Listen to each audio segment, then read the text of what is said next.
So hello guys, welcome back to our channel Kumar Rupsa. আশা করি আপনারা সবাই খুব ভালো আছো, আমরাও খুব ভালো আছি। তো গাইস, আজকে আমরা যাচ্ছি মাসির বাড়িতে এসে পৈলান মন্দিরে। তো চলো ভিডিওটা স্কিপ না করে দেখতে থাকো। তো গাইস, অবশেষে কোনো গাড়ি না পেয়ে এই কাকুর ভ্যানেতেই উঠে আমরা যাচ্ছি এখন ফতেপুরে।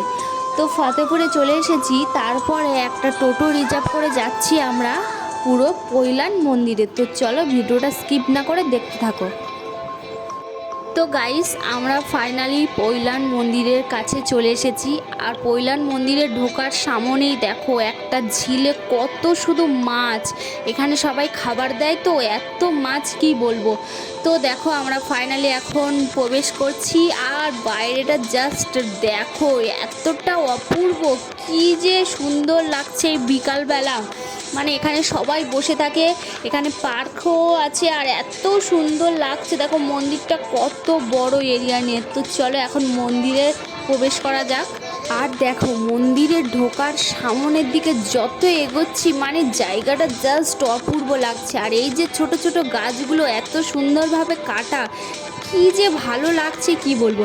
আর এই যে পার চিহ্নটা আছে, এখানে সবাই টাকা ফেলে যে যার মনের কামনা মানে চায়। তো এখানে দেখো আমার বড়ও তার মনের কামনা মানে ঠাকুরকে বলছিল। আর জাস্ট দেখো মন্দিরটা, তোমরা কেউ যদি আসতে চাও প্লিজ এখানে এসো, এত সুন্দর। ডায়মন্ড হারবার থেকে ধর্মতলার বাস ধরে পুরো আমতলার পরের স্টপেজ পৈলান। তো ওখানে বললে পুরো মন্দিরের সামনেই লাভিয়ে দেবে, এতটা সুন্দর। তোমরা জাস্ট একবার এসো প্লিজ। আর এখানে সব থেকে একটা জিনিস কি ভালো জানো, এখানে কোনো কিছুতেই পয়সা লাগে না, শুধু পূজার জিনিসটা কিনতে গেলেই যা পয়সা লাগে। আর এখানে দেখো জুতো রাখার জন্যেও মানে ব্যাগ দেবে, টিকিট দেবে, কত সুন্দর পরিষেবা। এখানে দেখো আমরা জুতো রেখে হাত ধুয়ে এখন মন্দিরের মধ্যে যাচ্ছি। আর এখানে কোনো ভিডিও করতে আমি পারবো না, যেহেতু ওই মন্দিরে কোনো ভিডিও চলবে না। তো তার জন্য আমরা মন্দির ঘুরে বেরিয়ে এসেছি। আর এখানে দেখো এই টিকিট দিলেই জুতোর ব্যাগ দিয়ে দেবে। আর আমাদের শুধু জুতোগুলো জাস্ট দেখো যেন সেল দিচ্ছে। তো চলো এখন পুরোটা এখন ঘুরে দেখি। শুনেছি এই মন্দিরটি 2014 সালে আমতলা পৈলান মন্দির নামে প্রতিষ্ঠান করা হয়। এই ঐতিহাসিক ও আধ্যাত্মিক গুরুত্বের কথা মাথায় রেখে স্বামী নারায়ণ দক্ষিণ 24 পরগনা ভাষায় পৈলান নামে মন্দিরটি প্রতিষ্ঠা করেন। এর প্রধান কাঠামোটি কোনো লোহা বা স্টিল ছাড়াই কেবলমাত্র মার্বেল এবং বেলে পাথর দিয়ে তৈরি করা হয়েছে এই মন্দিরটি। এখানে মূল দেবতা হলেন স্বামী নারায়ণের স্বর্ণমূর্তি ও অন্যান্য দেবদেবীর সুন্দর মূর্তি পূজিত হয়। আর এখানে এই মন্দিরটি দর্শনের সময় হলো সকাল 7টা থেকে 12টা পর্যন্ত এবং বিকেল 3টে থেকে রাত 8টা পর্যন্ত এই মন্দিরটি খোলা থাকে। তোমরা যারা যারা আসতে চাও প্লিজ এই মন্দিরটিতে এসো। আর জাস্ট ওয়াও ওয়াও ওয়াও, আর কিছু বলার নেই। আর ওই যে রাতের পৈলান মন্দির, কি অপূর্ব, মানে দেখে মনটা পুরো শান্তি শান্তি। তো চলো এবার পুরোটা একবার লাস্ট ঘুরিয়ে দেখাই, তারপরে এর পাশেই পার্ক আছে, সেখানে একবার নিয়ে যাব, তারপরে ভিডিওটা বন্ধ করে দেবো। তো চলো দেখো লাস্ট।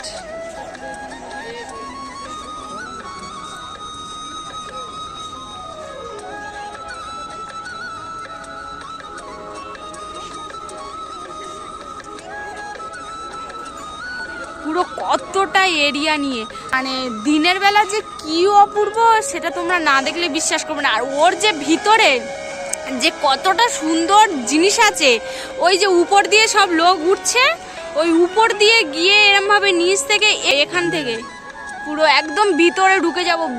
খুবই সুন্দর খুবই সুন্দর। আর যাদের মনস্কামনা পূরণ হয় তারা ওইখানে একটা মানে ওই যে রাধাকৃষ্ণ আছে তার মাথায় জল ঢালতে পারে, কিন্তু ওখানে কোনো ক্যামেরা অ্যালাউ নেই। এই পর্যন্ত ক্যামেরা অ্যালাউ, তারপর ওপার থেকে একদম অ্যালাউ নেই। তো আবার এর ভিতরেও একটা বিশাল বড় একটা ক্যান্টিন আছে। আর এই ক্যান্টিনে তো খাবার মানে যা আগুন দাম, দুটো সিঙাড়া 60 টাকা, একটা রুটি 40 টাকা। ভাবা যায় এখানে কেউ খায়? যারা বিশাল বড় লোক তারা এখানে খাবে, এর থেকে বাইরে 10 টাকার ফুচকা খেয়ে চলে যাব তাই অনেক ভালো, তাও এর মধ্যে খাবো না। তো চলো জাস্ট আর কি মারলাম। তো তারপরে এখানে তো তারপরে দেখো আমরা এখন পার্কে চলে এসেছি, আর এখানে দেখো আমি আর আমার বৌদি একটু ছোটোবেলাকার মতন একটু আনন্দ করছিলাম। তো চলো এরপরে বাইরে চলে যাওয়া যাক।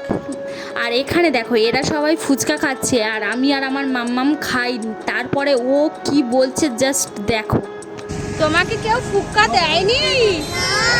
কেউ দেয়নি? কেউ তোমাকে ভালোবাসে না?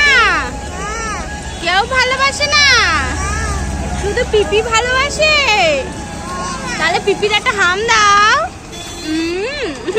তো দেখলে তো ওর কথা, চলো টাটা।